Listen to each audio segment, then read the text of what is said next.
సాయిరామ్, జై హింద్. కొంతమంది ఉంటారు, ఎప్పుడు ఒకరిని బాధ పెట్టడము, ఒకరిని అవమానించడము, ఒకరిని కించపరచడము. వాళ్ళు ఎన్ని మంచి పనులు చేసున్నా వాళ్ళల్లో ఏదో ఒక తప్పు వెతికి వెతికి వెతికి వెతికి మరీ చెప్తుంటారు.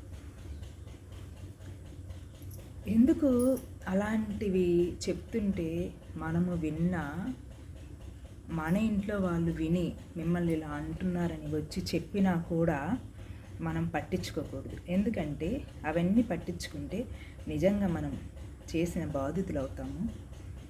దానివల్ల చేయాల్సిన పని చేయలేము, ముందుకి వెళ్ళలేము, ఇంకా అక్కడే ఆగిపోతాము.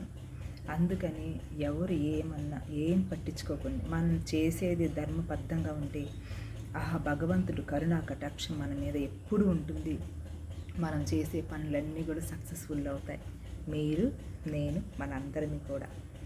అలాగా వాళ్ళు దగ్గరికి వెళ్ళకుండా ఉంటే ఎంతో మంచిది. వాళ్ళకి దూరంగానే ఉండాలి మనం. ఇంకొకటి చూడండి, మన చుట్టుపక్కల వాళ్ళే, మన బంధుమిత్రులే, మనకు తెలిసిన వాళ్ళే ఎవరో ఒకళ్ళు వస్తూ ఉంటారు, మనతో మాట్లాడుతూ ఉంటారు, మన దగ్గర ఉంటారు, మన ఇంట్లో కూర్చుంటారు. అలాంటప్పుడు ఎవరైతే వచ్చినప్పుడు మనకి చిరాగ్గా ఎప్పుడు వెళ్ళిపోతారా అన్నట్లుగా మన అంతరాత్మ కనిపిస్తుందో, వీలైనంత వరకు వాళ్ళకి దూరంగా ఉండేది చాలా మంచిది. ఎందుకంటే వాళ్ళ ఆలోచనలన్నిటిలో కూడా నెగిటివిటీ ఎక్కువగా ఉంటుంది.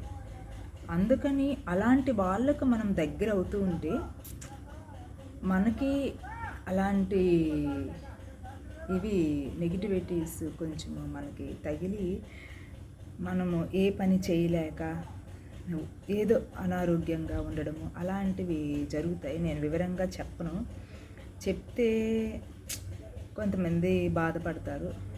ఎంత వీలైనంత వరకు అంత దూరంగా ఉంటే మంచిది. ఎవరైనా సరే ప్రతిరోజు కూడా స్నానం చేసే నీళ్ళల్లో 5 నిమిషాలు ముందుగా పిడికెడు ఉప్పు వేసుకొని 5 నిమిషాల తర్వాత స్నానం చేస్తే చాలా మంచిది. దృష్టి దోషము నెగిటివిటీ ఉన్నా అవన్నీ తొలగిపోతాయి. జై సాయిరామ్, జై హింద్.